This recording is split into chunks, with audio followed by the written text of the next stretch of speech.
Ko Erik Kaihe-Wetting tōku ingoa. I'm the team leader for our Kauri Ora Rangers up here in Ngāti Kurī. We're generally looking after the taiao in general. No 2 days are actually the same. So we could be one day out doing soil sampling and for some of our kauri to check that we don't have kauri dieback in our rohe. Or we could be collecting seed from taonga species for propagation at our Ngāti Kurī nurseries that we have. Or we could be planting out our various plants into areas we're revegetating. We could be checking some of the freshwater lakes for pest weeds in the water. Or we could be just going out and interacting with the public and our manuhiri who are visiting our beautiful area and educating them on the conservation needs of our area and what they can do to help protect our ngahere and our whenua.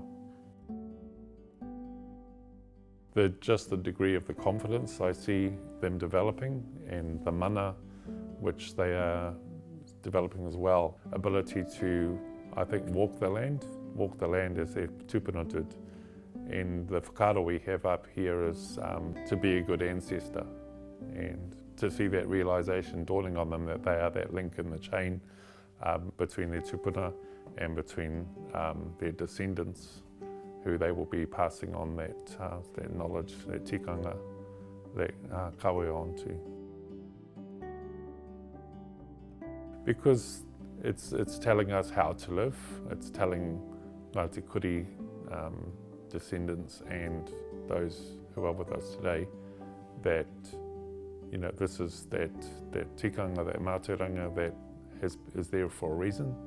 And if the maramataka is saying, it's not advisable to go out onto the beach, it's not advisable to be planting our species out at this time, we will wait and we will go, well, that knowledge is there for a reason and it's knowledge to be utilised and for the safety of our kaimahi and for the safety of that of our mahi that we're doing.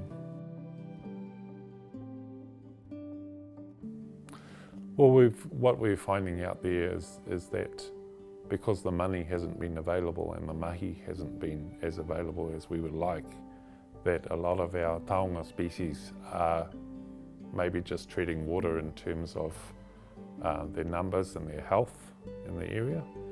And for example, in the Kauri Ora program, there's a philosophy that the kauri does not stand alone.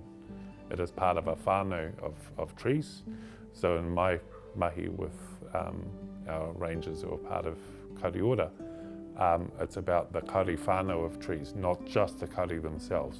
They do not stand on their own, much like a whānau in general. So there are 4 other species of trees that should be growing with our kauri in this area. And we know one of those trees is not up here anymore, or if it is, it's in very, very small numbers. And it's about bringing that missing whānau member back to our kauri so that they can grow together as a whānau again. This whenua is important, and it's not just important to Ngāti Kurī, it's actually, we get manuhiri coming from across the motu because we have te rerenga wairua, we have keipiringa up here.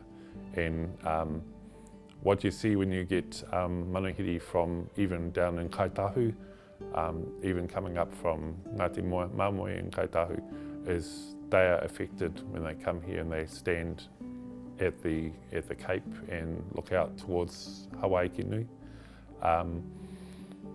And it's just something that we need to work to make sure that this place is even more special, not just for Te Ahi Ka, but for all our descendants from this area and for the people in general.